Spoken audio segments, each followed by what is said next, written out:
Welcome to B2B Commerce Corner. Commerce Corner is a sub-series of the E-commerce Edge podcast discussing all things B2B commerce through the lens of agencies, consultants, merchants, and more. Enjoy.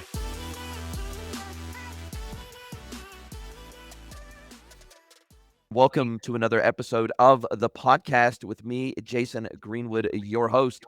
It is my pleasure to welcome our next incredible guest, Emma Hoten from the Yoda AI. Welcome, Emma. Thank you.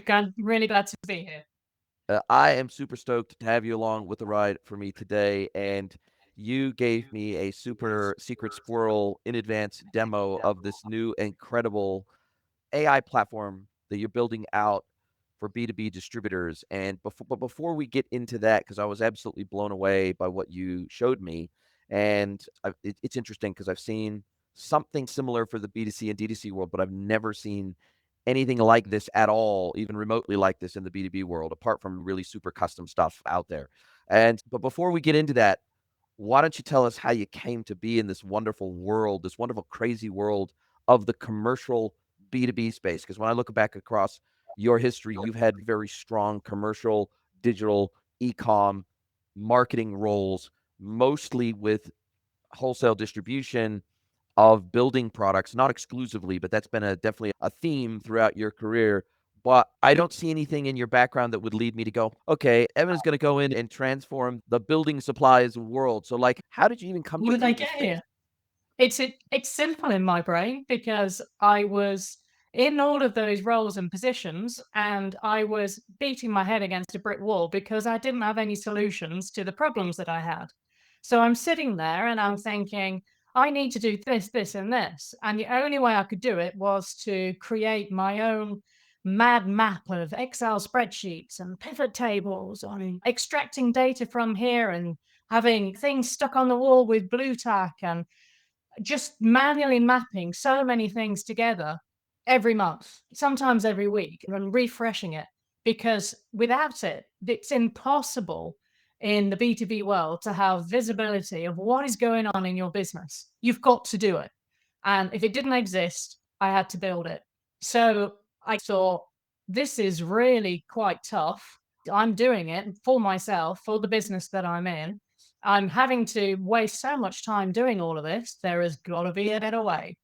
Yeah. So I took a bit of time and I dug deep and I did a load of research and lots of things were popping out. And I think the stars aligned with what's happening with AI. I thought there must be something in this that's going to solve this for me.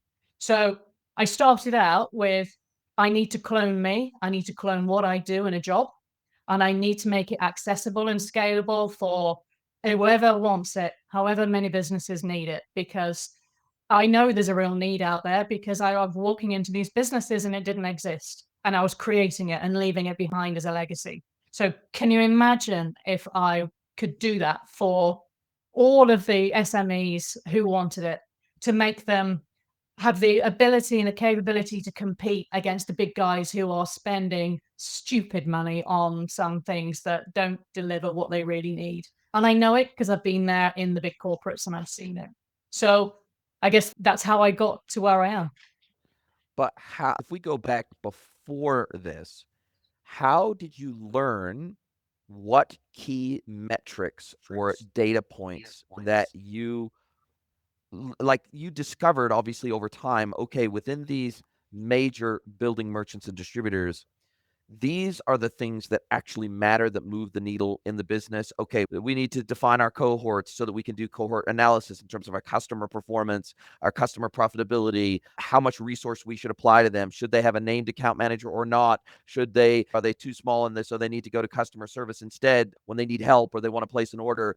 Then we want to do cohort analysis of our products to see which ones are performing well, which ones are having growing momentum in our business, which ones are our most profitable, which ones we should cross-sell and upsell to our customers as maybe bundles or kits or packages. There's a lot of this stuff that you showed me that maybe I would understand perhaps just because of the sheer volume of B2B businesses I've been exposed to in my career. There's no easy place to go and learn this stuff, right? There's no single course you can take. Even if you had an accounting degree or you are a chartered accountant or whatever, there isn't necessarily a place that you can go and learn about the intersection between sales, financial performance and financial acumen, and where the business actually, where all those things intersect in a meaningful way to help ensure profitable performance by the business overall and a high level of commercial acumen in the business. And like, where do you learn that stuff? Like, obviously, I'm guessing that a lot of it was trial and error, but where did you learn how to identify and define the key levers in the business that, hey, look, if I can tweak these one, two, three things, we're off to the races and we're going to do really well? I think I consider myself to be extremely lucky that in my career, I have worked in pretty much all of the core departments in a business. So I haven't become siloed. So I started off in one area, which was in commercial financial analytics. I realized that actually gets me, it gives me goosebumps when you see the patterns and things move. But the context of what that pattern is showing you, a lot of people don't get the chance to understand. So I segues into moving into a buying role within a business. So I could learn that element of it so I could connect those dots. When I'd done that, I realized there's no point understanding any of that bit if you don't understand your customer and you don't understand how to communicate to your customer. So I moved into marketing. And then at that point, a little bit later on, I realized actually it's not about bricks and mortar anymore, which it was when I first started out in my career. The digital world is coming on apace. So you need to understand that your customers are behaving differently and wanting different things. So move into that area. And then I realized that I needed to understand the supplier side. So I moved into supplier and worked for a manufacturer for 4 years to get their kind of uptake on the whole thing. All of those things, and I'll be honest with you, it was probably 10 years ago, people were looking at my CV, recruiters and hirers, and they were thinking, this person doesn't know what she wants. This person needs to specialize. This person's too generalist. But that was intentional. I had every time I went into that role, I became the expert in that role, and I became the one that led in that role and knew it and understood it and learned it and like a sponge, because that's the only way you can really get to say how this business works. I will continue to do that no matter where I am and whatever I'm doing, because otherwise, I think definitely become stale. You can become complacent, and the businesses that you work in don't benefit from any of that growth. Yeah, I've always said you gotta if you, especially if you're working for somebody else and not doing your own thing, you gotta learn, earn, or ideally freaking both. And the moment you stop learning, you should probably start looking for your next opportunity, because Yeah. when you hit that ceiling where you've learned 80 or 90% of a given role or opportunity, then getting that last 10 or 20% is hard. And so oftentimes the bulk of our learning comes within the first 1, 2, 3 years of doing something. And then it's time to move on and re-challenge ourselves. And I really that mindset that you said, look, actually, whilst my CV might look a little bit scattered to a recruiter, it was all with intention. And it's interesting that you say that, because I did the exact same thing. In fact, there's been roles that I've stayed in longer than I would have otherwise, because I was, for example, in the middle of a very large scale project where I was learning a lot in a very compressed period of time. And it was like, I can't leave now. I haven't got the bulk of the learnings out of this opportunity that I could. So I'm gonna hang around. I'm gonna see this through to the end. I'm gonna see this through to launch. I'm gonna see this through to a final outcome here, to where we're actually live and we're transacting, we're trading. And that's it takes I think it takes a real commitment to and a real and a level of introspection and a level of honesty with self to say, look, and when I was always in those opportunities, it was always like, if I look out 2, 5, 10 years, what do I need to be true to be able to get to where I want to go? And so what do I need to be doing today that will have those long-term benefits to a life by design, is what I like to say, right? A life of intention, as opposed to a life of circumstance, or life just happening to you, you happening to life. And it sounds very much like you did the exact same thing. You said, look, I know what my North Star is here, and every step of this journey is leading me to that North Star. Definitely, 100%. And probably whilst I was on that journey, I might not have realized, but the longer it went on, I absolutely knew, okay, I'm gonna absorb as much as I possibly can. And anything I don't know, I'm gonna align myself with the expert who does know that. And I'm gonna hang on their coattails and I'm gonna soak up as much as I possibly can. Because at the end of the day, when you're a more rounded individual, when you've got as many skill sets as possible, you're making the best decisions for that business. You're not thinking about something purely through one lens. You're able to improve profit at the end of the day, and that's what business is all about. And inside these distribution businesses, what would someone typically be known as, or a role or a title with someone with kind of your diverse skill set, your diverse background? Would it be a commercial director, a financial controller, trading manager? Like, what would someone with But your all those titles. okay, so is it's hard for these businesses, it sounds, to pigeonhole you. Yeah. Yeah. Had market strategist, I've had trading director, commercial director, procurement director. And they start out by having a role that is a traditional role that maybe they are backfilling, rarely new ones. I tick probably 70 to 80% of what they need, if not 100%, because that's actually, I've already had that in my skill sets. And then when I land, I'm actually able to really closely align myself with a marketing director or an IT director or the finance director or wherever it is that we can go and have some really good conversations that helps to break down those silos that perhaps exist in those businesses. I've had more jobs than you can shake a stick at that have basically called me a bridge between departments that actually has a foot in more than just one camp and can see both sides, but actually come to a best result for the business. And what I find is that a lot of these B2Bs, they unless they find someone like you or identify someone inside the business that they can elevate to a more senior position, these businesses, it's like they're fumbling around in the dark a little bit from a profitability perspective, from a growth opportunity perspective, from a sales and marketing perspective. It feels, and what's super interesting to me, and I'd love your take on this, is that greater than probably 90% of the distributors that I've ever worked with, they don't have a marketing team.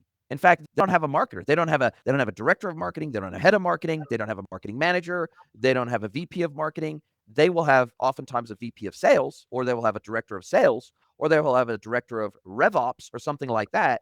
But there's no marketing function in most of these manufacturers and distributors. Now, that's slowly starting to change, I think, as these traditional businesses start to understand, oh, just having a warehouse full of stuff is not going to get it done for us. And if the buyers, especially the new generation of buyers, which, you know, it's interesting because Forrester came out with a report last year that showed that 71% of B2B buyers in the United States, at least, are now millennials and Gen Z. So the buying demographic is changing. And so the way we sell to them has to change. It has to adapt, right? Otherwise, this good old boys club of the B2B world where backroom deals and beers on a Friday and going to the footy on a Saturday together and 20-year relationships in these industries, they're going away through attribution, retirements, deaths, basically people aging out of And those traditional regulation. So, monopolies, right? here in the UK, it's got regulated out. So with the Bribery Act, so there's a real fine line of what you can do, and rightly. And you're absolutely right. There's so many of the businesses that I see who, if you're lucky, they've got one person who might have been there for 20 years, or perhaps has come in to fulfill an idea of what the MD thinks marketing should do. And woe betide if actually that diverts from, let's go out and print a brochure and send the brochure out, send a newsletter out once a month. Things have changed and things have moved on. And those businesses that have recognized this are really stealing a march on the others. And I think it's a shame because there's some really good core businesses out there who have got a loyal customer base. They've got fantastic products. They've got a staff who have been through thick and thin with them. And just a slight tweak of their mindset, a catch up, or perhaps a refresh of what's going to drive their business forward, where the opportunities are, maybe understanding what AI could do to them, how they could become more efficient, more productive. It's they don't need to do much. They just need to make small changes here and there, and it's going to make a vast difference. Because sometimes when I land in some of these businesses, it's almost too late. They've It's a really big oil tanker to turn when they're on that level of decline. It's a heavy lift. It's a heavy lift. Yeah. And what like when I go in and I'm like, oftentimes when I'm starting a discovery, one of the first things I'll get from one of these distributors is an export of a sample of their product data and an export of a sample of their customer data, like 20 customers and like 20 products. Give me an export out of your ERP or your PIM if you have one, or wherever you house these pieces of data. Give me an export, and I can usually take one look at that data, and usually 10, 15 minutes of a look at that data, and I can then immediately see where all the key problems and challenges and deficiencies are in their business. And I don't even need to see transactional data to see where the challenges lie. And oftentimes it's what I say, they'll use the term, oh, we've grown organically. Out the way we do pricing with our customers, that's developed organically. Or the way we sell in our sales process, oh, that's developed organically over the years. Oh, we've got some customers sending us emails. We got some customers sending us WhatsApps. We got some customers on Slack. We got some customers on Teams. We got them sending quote requests via these channels, POs via these channels, info requests via these channels. We've got our sales team connected to our network drive and their desktop, and they'll zip up a file with a spreadsheet of their price list. Oh, and by the way, I need some PDFs of some material safety data sheets or some spec sheets or some exploded drawings. Let's zip all that stuff off together, and then I'll email that zip file off to my customer. And what I find is that the biggest challenge with these businesses, when they say organic, what they really mean is we didn't do this intentionally. It just happened, right? In There's the no course of plan. business, it just emerged, right? Without a plan. And the challenge with that is not by definition scalable.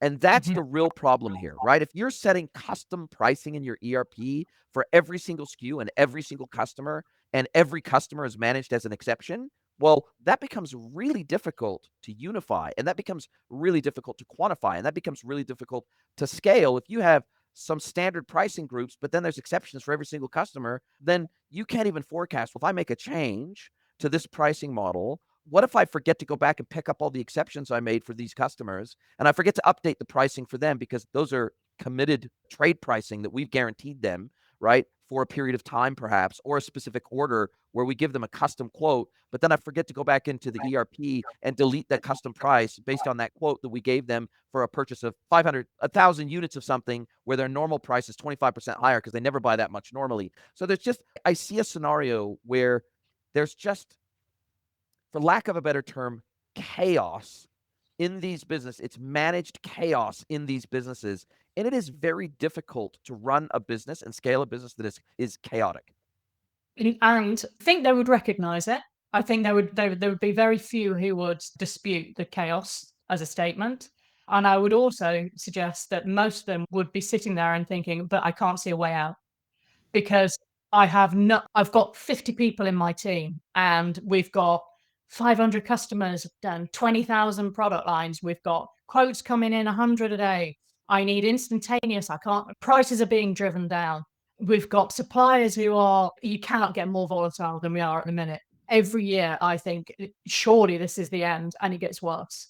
And every year we take a deep breath, we tighten our belts, we sit down, certainly I do, and figure out a way and figure out a plan and think about how we're going to what we do with those. The problem for me is there is no, and it's not a willingness. It's almost a complete helplessness of what can I do? How do I do it? I want to do it, but I don't know how. And if I even start to think about it, it's going to put the brakes on my business, which is already under strain. And that was really what I had in mind. I've got this, call me an idealist, but I've got this view that there is such an important role for SMEs to play in the B2B business space. They offer so much to the community, to their customers, to their suppliers, the way that they work with their relationships and they look after each other. They've been around for decades, family run businesses, most of them. The value that they bring is not just in the service and the building products that they provide. It's much, much bigger than that. And without giving them the opportunity to be able to compete, I'm going to use the word fairly because that's important to me, because they can't afford the vast sums of money and the huge busload of folk that all of the big corporates and the nationals are investing in. And they're just running out of steam. So my whole kind of idealistic unicorn of Yoda was, come on, let's do a bit of David and Goliath with this. I want to build you something where you can actually go out and do a bit of fight back. Yeah, and what's interesting about Yoda, and we'll get into that in a second, is that what you showed me is something that the only time I ever see something remotely like this is where you have large commercial teams that have very custom, usually something like a Power BI dashboard or something like that they've built out fastidiously over time. It brings in metrics from all across the business and from all different business systems, mostly from the ERP, but sometimes from a marketing automation platform or some other CRM or something like that. But that takes a phalanx of people to develop. It takes a phalanx of people to maintain, and it takes a phalanx of people to actually pull actionable insights out of. And to your point, if you're an SMB, even if you're a $100 million a year building merchant or a $50 million a year building merchant, the reality is you don't have that resource available to you. And even if you could afford, those resources are in short supply in the market. So the challenge you have is, even if they recognize there's a problem, and even if they know roughly the direction they need to head in to solve the problem, finding someone to hire to be able to help them solve that problem is super difficult. There's just not that And many. expensive. And they're very expensive, and there's not that many of us out there. And so what you showed me with the Yoda interface, and I'd love for you to. I've got my own sort of take and interpretation of what Yoda is, but in your own words, describe what you intended Yoda to be for your customers. Okay. Simple, easy, affordable business insight that means that you know exactly what's going on in your business and what you've got to do next week or now to improve your profitability or your revenue. Wow, super simple and clean and to the point, and I love that. But what I love even more is that the system has the ability to do, first of all, cohort creation. It helps you identify who key customer cohorts are and put them into tiers. It helps you understand the tiering of your customers and their performance, their profitability. It helps you bucketize those customers in meaningful ways so that you can then further analyze them and further optimize the customer experience and the internal experience of how you treat those customers internally. It helps you create cohorts, it helps you analyze those cohorts, and then it helps you treat them differently from an activity Yeah. perspective. And it helps to ensure that you understand, okay, cool, this customer. And what I loved is you showed me two sample customers, two fictional customers that look like they have the same value to the business, but they don't. They might spend roughly the same amount with us every year in terms of revenue, say, for example, but they don't have the same profitability to us as a business. And so, why are we treating them the same when actually they need to be treated differently? And for example, we might have put those two because of their revenue. They might both spend, say, 100 grand a year with us, but we put them both into silver or gold when other metrics of how they do business with us should put them in another category from a Yeah. profitability perspective. From a, okay, cool, the only reason that they did 100,000 with us this year, that their track record doesn't show that, was because of one single instance where they got a custom quote and then we sold it to them and we actually lost money on that deal with them. So that's the Yeah. first thing, is being able to create cohorts, analyze the cohorts, and then drive the desired behavior out of those cohorts through statistical analysis of what they buy from you, how frequently they buy from you. So basically, almost RFM for B2Bs, right? Yeah. Recency, frequency, monetary value for B2Bs, and looking at an account as opposed to an individual buyer within that account. That's the first thing. So that's the really interesting part, is that this is, and that's why I said right at the beginning, I've seen these kind of platforms for B2C and D2C, but the way these platforms are not engineered to work with B2Bs, where we're selling into an account, not a person, not an individual person. So that's the first thing. The second thing that stood out to me was understanding the economics of your business from and being able to do not only analysis on customer, but analysis on product. Okay, cool. What are our top selling products? What are our most profitable products? What are our least profitable products? What are the products we're losing money on? What would it look like if we wholesale added 2% to every single product that we sell across the board at every pricing tier? What would that do to our profitability? What would that do from a forecast and modeling perspective? What does that do to our business?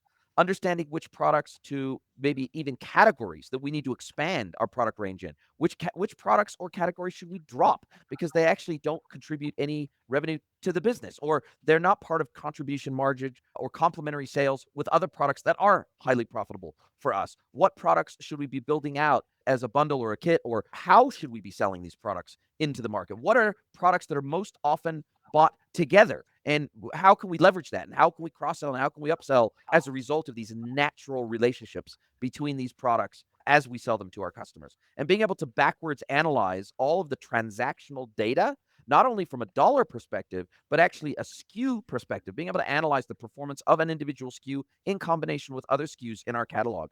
That is really difficult to do outside of a platform engineered to do exactly that. So to me, there's two massive components to the platform that really matter. It's customer analysis and product analysis, and the intersect of those two. So maybe tell me a little bit more about that aspect of the platform. Yeah, and you've nailed it. You've described it brilliantly. And it is it goes back to what I was saying before in terms of very often these things are done on their own. They're done separately, and there is no internet at connection at all. I always approach the elephant in smaller chunks. And that's the way I would always do something when I would go into a business. So, okay, what's the first thing you need to do? The first thing you've got to do is understand who are the customers who are giving you the most revenue, because they're your top ones. Don't bloody lose them. How many of them have you got? Have you got one? If you got one that's driving 80% of your revenue, then you've got a problem. Because if they go somewhere else, then you are up the swanny. If you've got 200 of them, then maybe you just need to do something a little bit more to create some more of your platinum customers. So that's the first bit of segmentation that has to take place.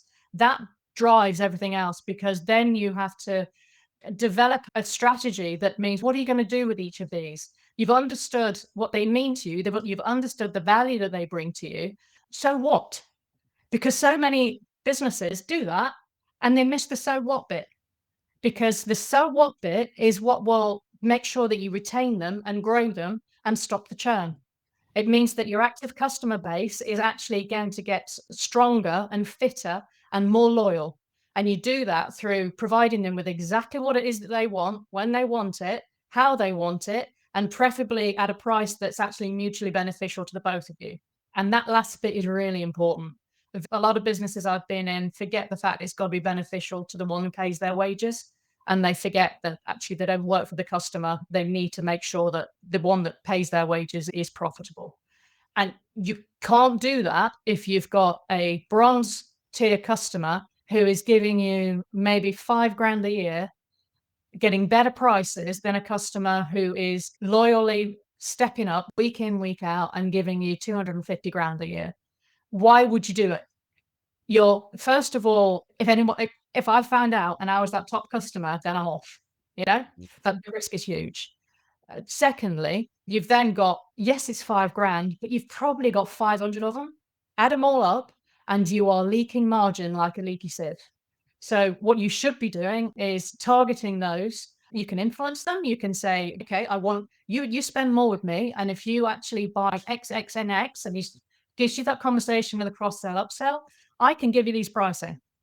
But until you don't deserve it. So if you want to keep it, then give me all of this stuff as well. Very often when you're in a volatile, competitive marketplace, sales guys run out of steam with things to negotiate with.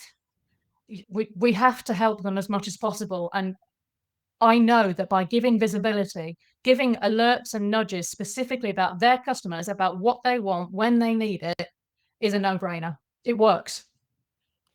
Well, what I also loved is that the interface is super slick, it's super clean, it's mostly visual, which is amazing because people, what's the saying? A picture is worth 1,000 words. It's absolutely true in the UI of Yoda. I loved that. The other thing I loved is here's an action list that we think you should be taking based on the data. For example, here's a retiering exercise. Here's 20 customers that are currently in this tier getting this pricing, but they should, based on an analysis, they should actually be in this tier. Okay, you got these 3 people that are in bronze. They actually should qualify for silver tiering. You haven't moved them there yet, so they're not getting the price they deserve. You should review this. Or, we've got someone in gold. who should actually be a bronze customer. And so it's almost like a sales director led level of information to say, okay, I'm a sales director. I've got my reps. We're going to once a week or once a month or once a quarter, whatever it is, we're going to sit down and we're going to go through every one of these re-tiering suggestions. And we're going to look at this, and you, Mr. Mrs. Sales Rep, you're going to have to justify to me why we don't move them into another tier. You're going to have to explain to me strategically why we shouldn't just automatically move them into this other tier, because you have manually overridden the system. You've put them in this other tier, maybe to win some business that I don't know about, or maybe there's a strategic long-term opportunity here that I'm not aware of, but you're going to have to convince me why we should leave them in this preferential tier, or why they should be in a lower tier versus the higher tier that we think they belong in. So at least we have the data to at least have the conversation, where these businesses oftentimes don't revisit this very often at all. Maybe once a year, and maybe not at all. And then secondarily, what it does, I find that the action points, that there's more than one action point here, which it helps the sales reps individually. It's almost like an internal CPQ system, right? Almost an internal configure price quote system, which is to say, okay, I got this quote request come in based on their purchase history, based on their performance with us historically. Is this something that I should be giving them this price? Is it profitable for us? And is it likely to lead to future business with them? So it's almost like a co-selling agent that helps support the sales process with business intelligence at the point where it's needed by the reps. And that, to me, it's almost like a co-pilot for the sales team. And that, to me, feels like a game changer. I wanted it to be an intervention, a platform. It needed to be before it was too late. And you can only do that when you have got all of the right information at your fingertips, and the consequences of the actions you're about to take is clearly labeled.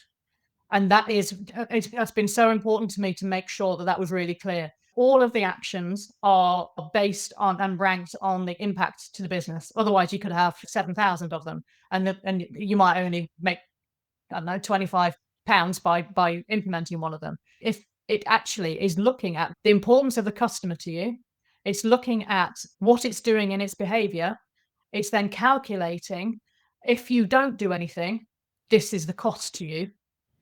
That is powerful.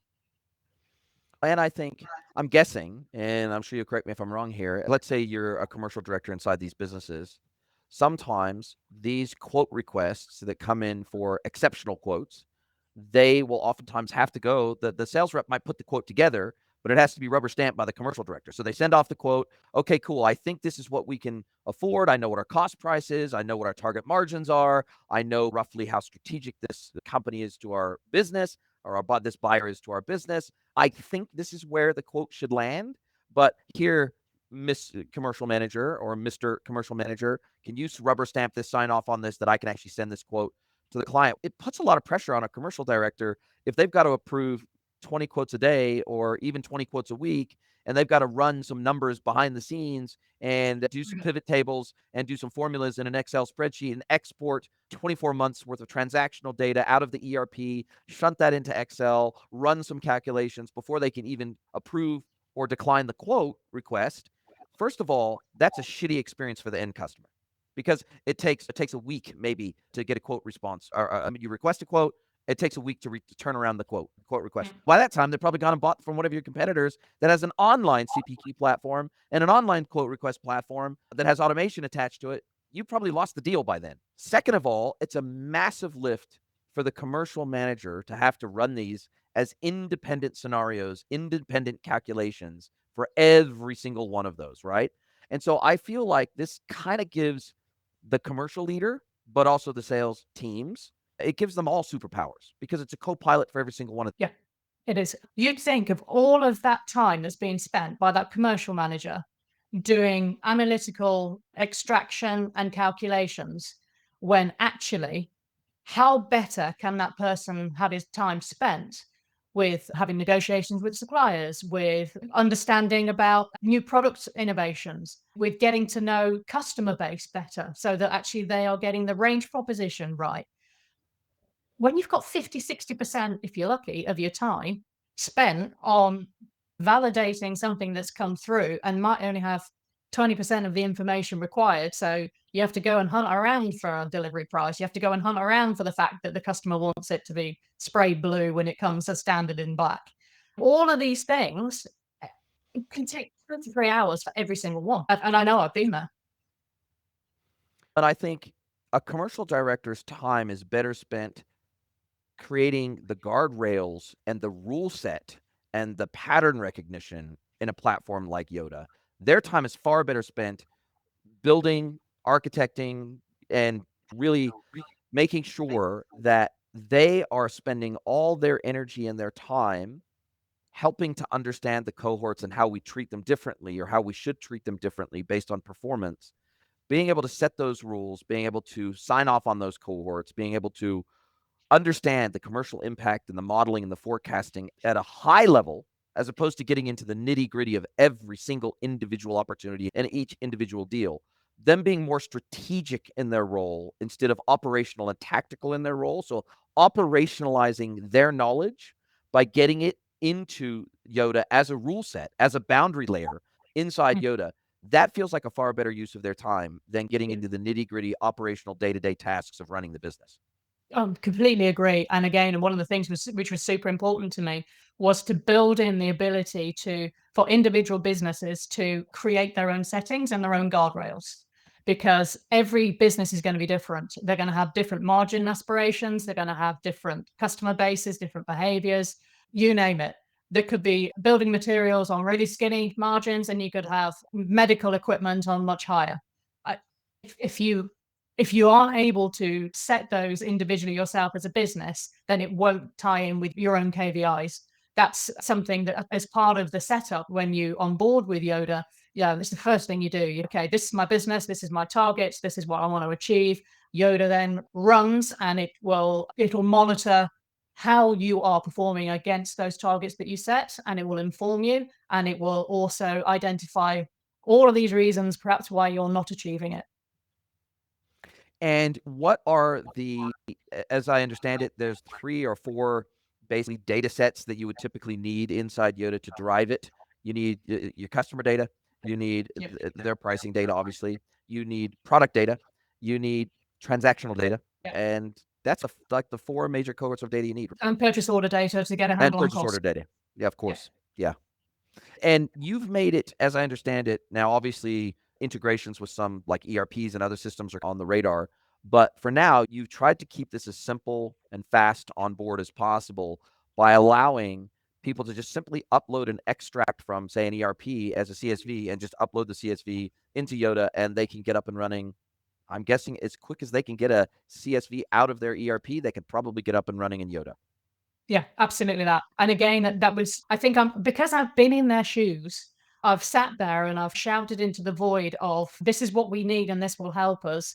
And having to influence God knows how many people that they A need to spend the money, B needs the IT director to sign off on it integrating into a platform that he owns and is pretty wary of having anything else coming in. And before you know where you are, 9, 12 months has gone past and you still have no visibility on how your business is doing. If you've got the ability to simply upload data following the headers that are on a template in Yoda, and there's probably maximum 10 of these headers. It's really simple, like product code, product description, customer, price. There's 8 of these. You upload them, and as soon as you upload it, hit the Run Insights button, and off you go. That first week is probably a bit like if I'd be like a kid in a sweetie shop. I'd be having a good old fertile around. What am I learning? What am I knowing? What do I need to do? That's the important thing because you can get really excited about these things and just getting it. My recommendation is make sure that every week, if you just land 3 of these high value impact things in your business, then it's a no brainer. So every week, get yourself into a rhythm of 3 to 5 actionable items that is being done for you and identified for you that you should be focusing on this week.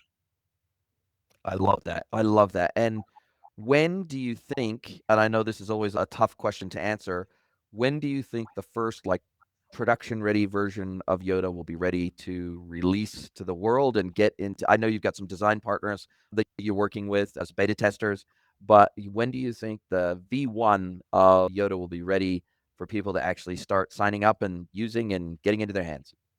Oh, I'm hoping in a matter of weeks. We're so close. I would like it to be yesterday Of because course. it's something that I think super exciting. But certainly, I would say by the end of August, with a fair wind behind us, we should have something ready to go. I love it. And what's on your radar in terms of like product roadmap?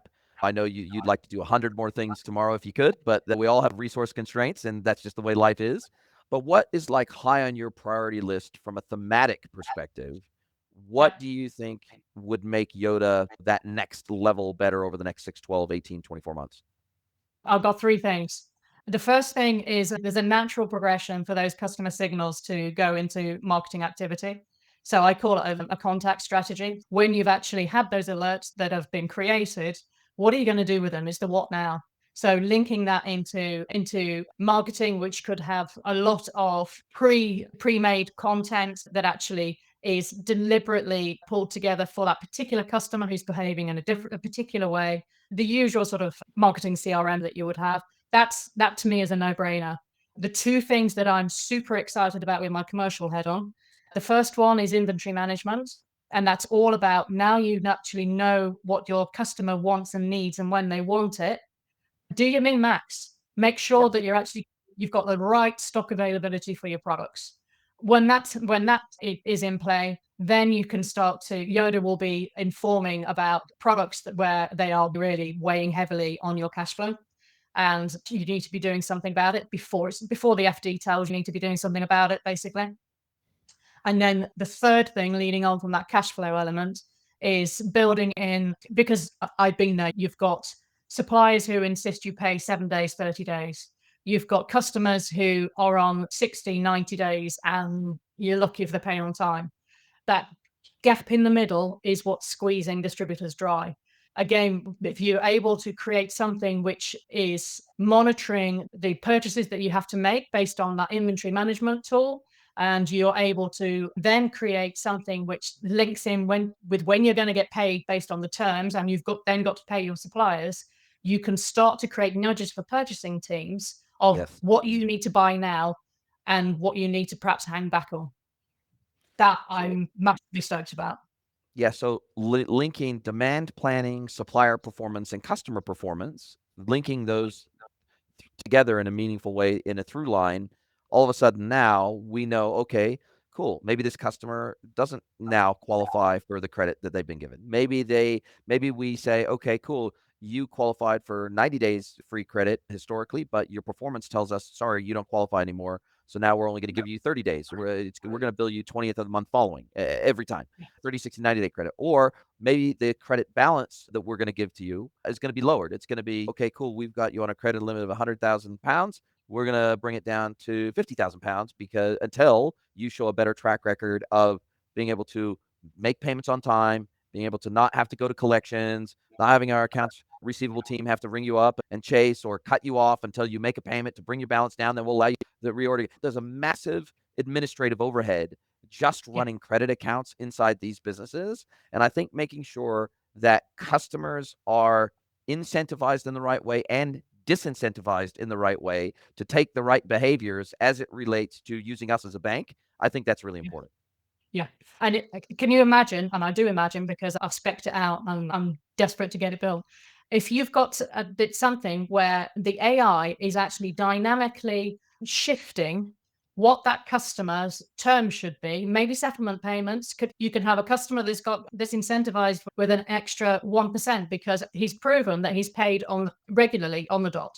And the minute he shifts, then the system is changing that and taking it away, and you're able and it's alerting you so you can have those conversations before it's too late. So it'll flag, bring Fred tomorrow because actually if he doesn't pay tomorrow, he's going to lose his 2%. Whatever that system's going to work like. Now, well, AI is going to enable us to do that.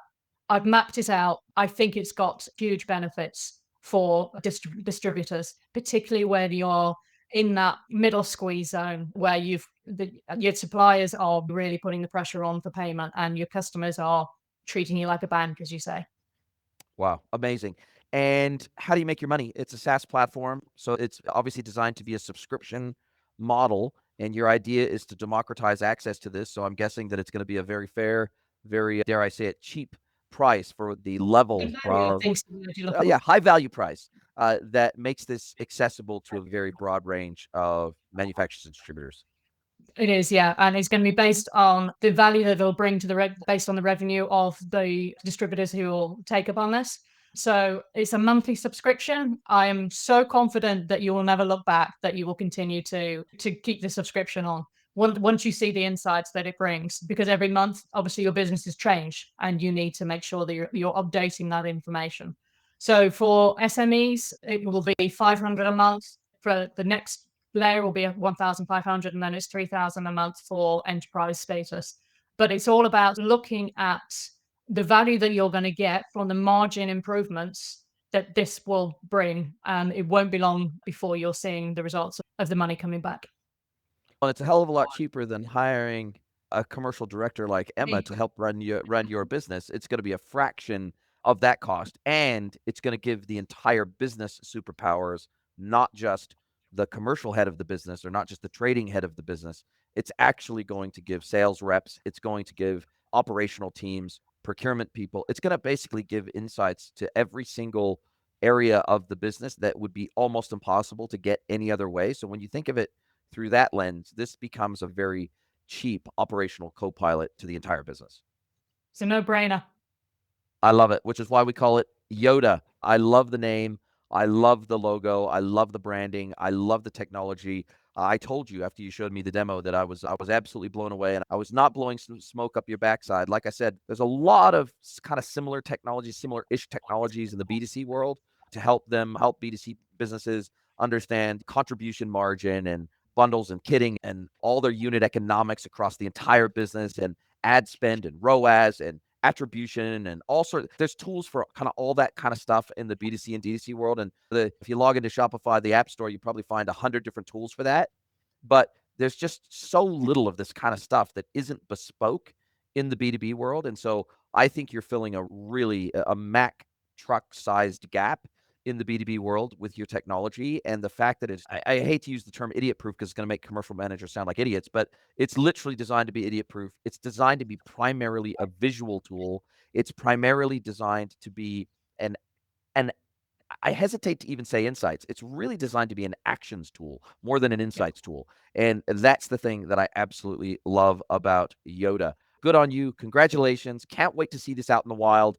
Can't wait to start recommending it to my clients where this is a good fit. I see a bright future ahead for you and Yoda. So congratulations on getting on this AI bandwagon, because at the end of the day, AI is making building these kind of tools possible in ways that doesn't cost £1 million, that doesn't take 50 developers, that doesn't take 2 years of development to get V1 to market. It's actually making this really truly possible today. And you've leveraged that capability to help make this possible. And I think that's genius. So I wish you every success with Yoda. I really enjoyed meeting you in person for the very first time at IRX in Birmingham. That was so cool. And I wish you every success because I think the market needs this and you're making it accessible for the broadest range of businesses possible. I think that's noble, and I think that's a really good cause to fight for. Congratulations. Now, as we do come down to the end of our time together, if people want to get a hold of you and they want to ask you about Yoda, if they want to get early beta demo, if they want to talk to you more about commercial acumen and commercial leadership inside these distribution businesses, what's the best way to get a hold of you? You can look me up on LinkedIn, Emma Hoten, Hoten, or you could email me at emma@theyoda.ai.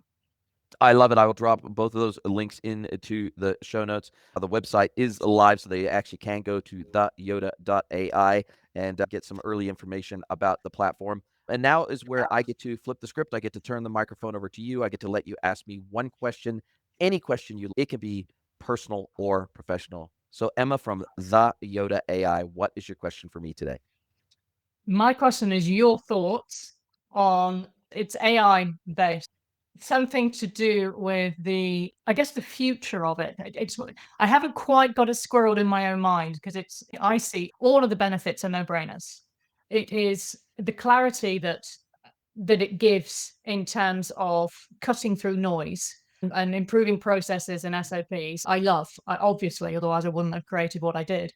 The unknown, I think, is what I don't know, obviously. AI is this we don't know anything about it. We're tinkering with it. It's the tip of the iceberg. Are you excited about it? Are you nervous about it? Are you cautious? What's your feelings rather than your experience? So how are you feeling about it? Yeah, look, I depending on the day, I fall on 2 sides of the fence. One is I think it's the most revolutionary technology in the history of mankind, and then on other days, I go, "This is the only existential threat we face as humans."